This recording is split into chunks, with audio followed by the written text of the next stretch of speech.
हम जिस सोसाइटी में रहते हैं वहाँ पे हमारे घर के बिल्कुल सामने एक ऐसा घर था जो तकरीबन 10 सालों से बंद था। हमें खुद इस सोसाइटी में आए हुए तकरीबन 5 से 7 साल हो चुके थे और हमने शुरू से इस घर को बंद देखा था। यहाँ पर 10 सालों के बाद एक फैमिली आकर रहना शुरू हुई। उस फैमिली में एक आदमी था और उसकी मिसेस और उनके 2 बच्चे थे। अब देखें कि एक ऐसी फैमिली जो एक घर में जो कि 10 साल से बंद है वहाँ पर आकर रह रही है। उनकी मिसेस थी, उनकी मेरी वालदा के साथ सलाम दुआ हो गई।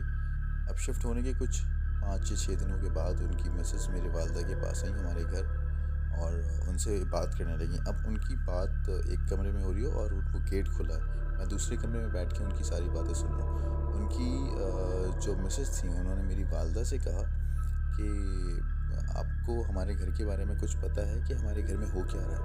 मेरी वालदा ने कहा जी बताएं क्या हुआ है, मुझे तो इल्म नहीं है। उन्होंने कहा कि मैं एक दिन किचन में काम कर रही थी रात के 11:30 या 12 बजे। तो किचन से ऊपर जो हमारा फ्लोर है जो कि सिर्फ छत था, वहाँ से किसी की हंसने की आवाज़ आई, किसी औरत की हंसने की आवाज़ आई। मुझे थोड़ी सी तशवीश हुई तो मैंने अपने शौहर को जगाया और मैंने कहा देखिए इस तरह से आवाज़ आ रही है।